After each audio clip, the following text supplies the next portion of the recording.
DaBaby receives backlash from industry on controversial rant.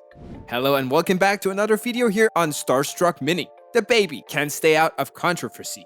DaBaby is currently facing a ton of backlash right now as the rapper made a ton of homophobic comments at the music festival, and not everyone in the music industry is pleased. Sit back, relax, and watch the video right till the end as we take a look at who all have a problem with Mr. Controversial.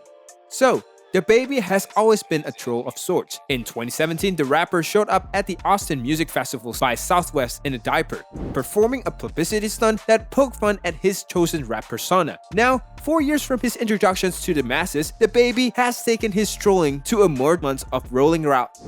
At the last month's Rolling Loud festival in Miami, the rapper brought out controversial Toronto rapper Tony Lanez, who Megan Thee Stallion alleges shot her in the foot last year during an altercation. Lanez is currently under a restraining order barring him from even being within 100 yards from Megan, making DaBaby's choice a clear effort to humiliate the Houston rapper. Meg and DaBaby's recently had a public falling out, not only over his choice to still work with Lanez in spite of his and Megan's friendships and previous working relationships, but also because the 29-year-old retweeted a post that made light of Megan getting shot.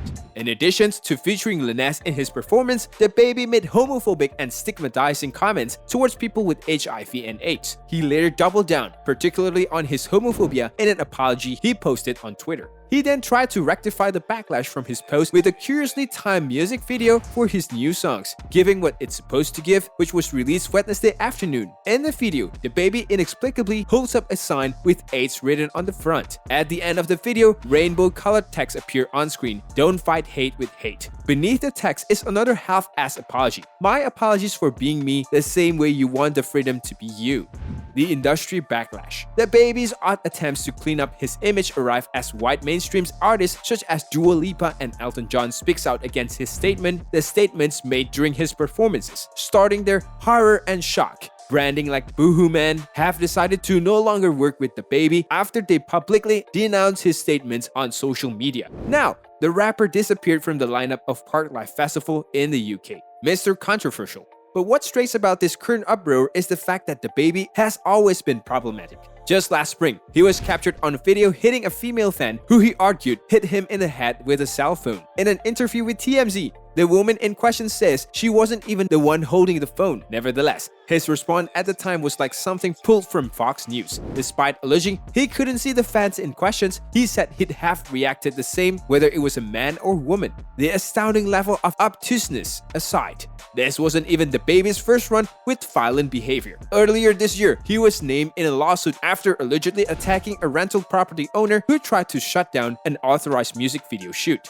Until now, there hasn't been any real acknowledgement from the brands or musicians who have worked with DaBaby about his pattern of violence and misogyny. His Rolling Loud rant was entirely unsurprising if you know anything about the rapper, and his current pivot into an anti-cancel culture warrior just proves what many people, especially black women, have always known about him. There are conspiracy theories floating around the online that suggest DaBaby's Rolling Loud rant was part of a public relations move to promote the new video. The timing is rather odd. It's unlikely claim, but nonetheless points to an increasingly prevalent dynamics in hip-hop. The entirety of DaBaby's response and non-response to his Rolling Loud set exemplify an ongoing culture war happening within rap culture. People like T.I., who is facing sexual assault allegations, Boozy Badass, a known homophobe, transphobe, and self-proclaimed child abuser, and Lanez have already come out in defense of DaBaby's actions. On social media, their fans loudly profess frustrations with the current generation's lack of patience for misogyny and homophobia. Hip-hop, ever obsessed with authenticity at any cost, has a way of mythologizing an era when you could be abusive, misogynistic, and homophobic without facing any real consequences. Perhaps DaBaby has always spoken to a demographic prone to taking this kind of anti-woke stance. His history of trolling shows that he never cared what the rest of us thought about him anyway. It calls to mind Megan Thee Stallion's tweet about DaBaby's continued support of Lanez. "Support me in private and publicly do something different. These industry men are very strange,"